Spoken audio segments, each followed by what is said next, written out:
Uh, what we did last year, we actually, before I ever said we're going to do this as far as like a full-blown curriculum, last year we did a test module. So I have 4 chemistry classes. 3 of them I ran in a flip mastery mode. 1 of them I ran in traditional classroom. And we did pre-test, we did post-test. The 3 test groups all scored higher than the traditional classroom, sometimes by as much as 20%. So the data was there for me to say, okay, we're going to carry this out. First semester this year, I actually went rather smooth, and I could even see test scores, climbing up. Unfortunately, in the second semester, as motivation goes down, because we're getting close to summer, so does the model worked really well, and it still works. If having the choice between traditional and flip mastery right now, I'm still going to go flip mastery. The students are going to go flip mastery, but it doesn't work as well because it's you got to be disciplined, and some of these kids aren't disciplined. Excellent. Have you been doing this long enough that you can document any results? Do we know if it's working or not? Well, I've been doing it a little more than a year, and last year we actually did a study. I took some classrooms and did it different ways, and another teacher across the hall here, he did the same thing. And what we did, because I was curious, is this going to be better? Better scores, worse scores? And what I found out was the scores of the flipped classroom was a little bit better. Not a whole lot better, but a little bit better. So I did it normal lecture, flipped. And what it was, the kids who missed, that was the shocking part to me. The kids who missed, it was like they didn't miss because they're seeing the same lecture. So that was what we figured out. And the kids, when I asked them, I said, now why do you think you guys are 5% higher than this other class?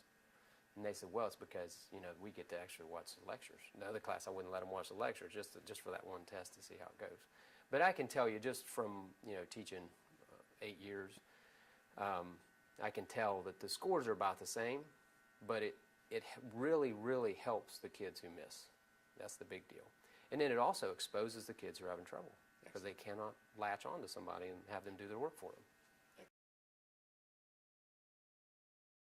There is there's a theory out there that flipped classroom will eventually replace the teacher. Do you agree or disagree with that? I'll be honest with you. I've thought about that myself, and I don't worry about anything like that because I'm so busy.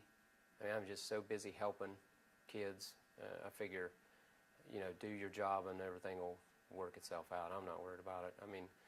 I don't think so because I think we're going to be, what I'm finding is I actually am getting to teach.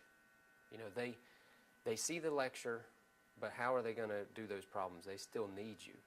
So, I'm getting to help, and you can actually see the kids. It's so much better because I'm not just standing up there lecturing. I'm actually sitting with the kids, hopping from seat to seat, helping the kids work on problems, and that's really, I think, what we're supposed to be doing. One of the criticisms of flipped classroom is that flipped classrooms will eventually replace the teacher. What are your thoughts? I can tell you when I am absent, that I hate to say that when I'm absent, sometimes things just come to a grinding halt. Okay, for one, kids can't do labs, and second, they each have individual questions they have to have. If you're producing a 5 or 10 minute video, you're not going to be able to answer every question this kid might come up with.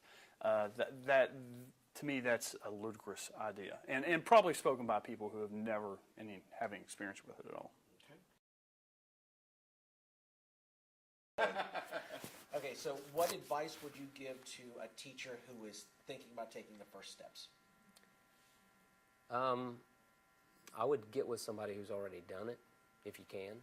And if not, then, Harless Center, which I became part of down there, they have a group of us that's together teaching each other, kind of helping each other through. There's about 4 of us, and then we're teaching maybe 8 others or something. So it's really good because they can kind of pick up where we are now. so they don't have all this learning curve to deal with. Because we couldn't find anybody else that were doing it around here, so we just had to kind of beat through some of this stuff, like the Explain Everything. I mean, we'd tried some other things before just that software.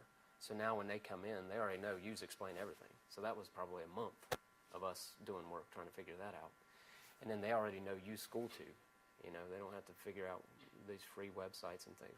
We've already done all that for them. So I would say try to get in with somebody that's already done it, so you can kind of pick up where it's not going to be overwhelming. Because there for a while it was tough to do your lecture and trying to flip the classroom too. You know.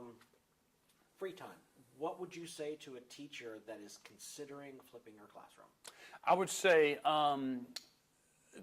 do your work early. You know, make sure you plan this thing out. And I'm glad I didn't just say, hey, let's try this, because I think it would have been disastrous.